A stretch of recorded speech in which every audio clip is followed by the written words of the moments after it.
একটানা কয়দিন বৃষ্টির পরে পরিবেশটা এত বেশি ঠান্ডা ছিল, এখন আবার গরম শুরু হয়ে গেছে। আর এই গরমে স্বস্তি মেলার মতো কিছু খাবার রান্না করলাম।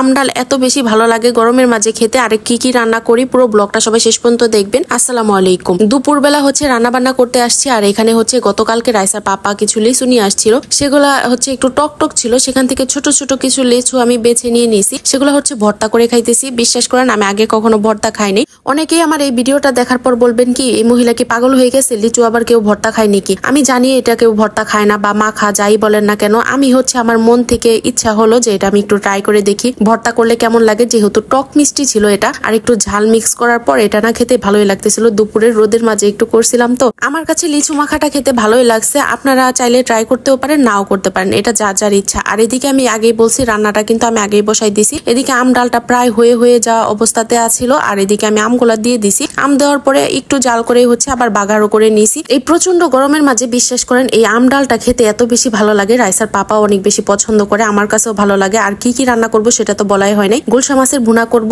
আম ডাল তো রান্না করেই নিছি। আর চিংড়ি মাছ দিয়ে করলা ভাজি করব, আর একটা লটকা শুটকির ভুনা করব। এখানে গুলশা মাছ ভাজতে গেলে আমার এত বেশি ভয় লাগে, শরীরে তেল ছিটকে আসে। এরকমই কয়েক জাতের মাছ আছে যেগুলো ভাজতে গেলে আমার অনেক বেশি ভয় লাগে তেল ছিটকার জন্য। আর হাতে আমার অনেকবার এরকম তেল ছিটকে আসছে, যার জন্য বেশি ভয় পাই। তো গুলশা মাছটা ভুনা করার জন্য মশলাটাকে খুব ভালো করে আমি কষিয়ে নিয়েছি। ভেজে রাখা গুলশা মাছগুলা কষানো মশলার মাঝে দিয়ে ভালো করে আবারও কিছুক্ষণ কষিয়ে নিব। তারপরে সামান্য পরিমাণ পানি দিয়ে দিব। আমাদের পছন্দের মাছের মাঝে এখন গুলশা মাছটাও আছে। আর মাঝে মাঝে এখন গুলশা মাছটা রাইসার পাপা নিয়ে আসে। হালকা মাখো মাখো একটা ঝোল করে রান্না করলাম। আর উপরে একদম দেশি ধনিয়া পাতা নিয়ে আসছিল, সেগুলো একটু দিয়ে দিলাম। ধনিয়া পাতার গ্রানটা কিন্তু অনেক সুন্দর, আর মাছের কালারটাও কিন্তু অনেক বেশি সুন্দর আসছে। এখানে লটকা শুটকি রান্না করার জন্য আগে থেকে পেঁয়াজ আদা বাটা আর রসুন আদা বাটা করে নিয়েছিলাম। লটকা শুটকি গুলো ছোট ছোট করে কেটে গরম পানি দিয়ে ভালো করে ধুয়ে পুতা দিয়ে একটু থেতো করে নিছি। তারপরে মশলার সাথে ভালো করে এগুলা ভেজে নিলাম। স্বাদ মতো লবণ দিয়ে সামান্য পরিমাণ ধনিয়ার গুঁড়া, হলুদের গুঁড়া, মরিচের গুঁড়া দিয়ে তারপরে মশলার সাথে ভালো করে ভেজে নিব। এগুলা একটু ভাজা ভাজা হয়ে গেলে তারপরে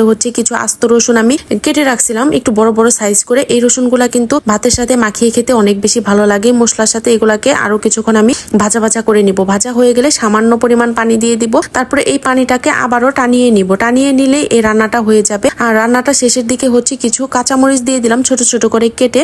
শুটকিটা কড়াই থেকে নামিয়ে কড়াইটা আবারও বসিয়ে দিয়েছিলাম। এখানে করলা ভাজি করব চিংড়ি মাছ দিয়ে। চিংড়ি মাছ মশলার সাথে একটু কষিয়ে নিছি। তারপরে করলা গোলা দিয়ে দিলাম, সাথে একটু আলুও দিয়ে দিয়েছি। আর এইভাবে করলা ভাজিটা আমার কাছে অনেক বেশি ভালো লাগে। কার কার কাছে ভালো লাগে অবশ্যই জানাবেন। চাল ধুয়ে রাইস কুকারে ভাতটা বসিয়ে দিলাম, কারণ আমার রান্না একদম শেষের দিকে। শুধু করলা ভাজিটা হলে আমার রান্না বান্না শেষ হয়ে যাবে। আর রাত্রের বেলা রাইসার পাপা বলতেছিল ভাত খাবে না, সে চাউমিন খাবে।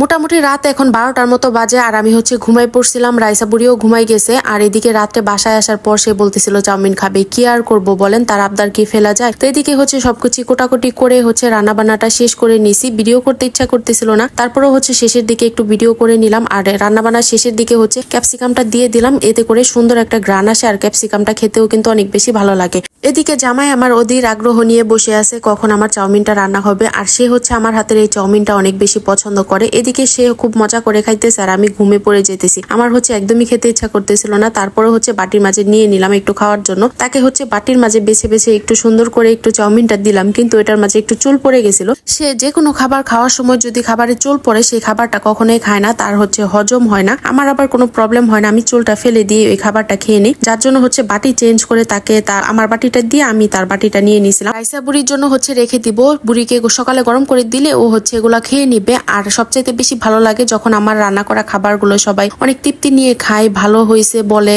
এই প্রশংসাগুলাই অনেক বেশি ভালো লাগে। এই সামান্য প্রশংসাটুকুই আমাকে অনেক আগ্রহ বাড়িয়ে দেয় রান্না বান্নার প্রতি। আর এই ছিল আজকে সারাদিনের ব্লগ ভিডিও। ভিডিওটা কেমন লাগলো অবশ্যই জানাবেন। লাইক কমেন্ট শেয়ার করে দিবেন, পেজটাতে ফলো দিয়ে দিবেন। ইউটিউব চ্যানেল থেকে দেখে থাকলে চ্যানেলটা সাবস্ক্রাইব করে দিবেন। আজকের মতো এখানে শেষ করছি। আল্লাহ হাফেজ, ভালো থাকবেন সবাই।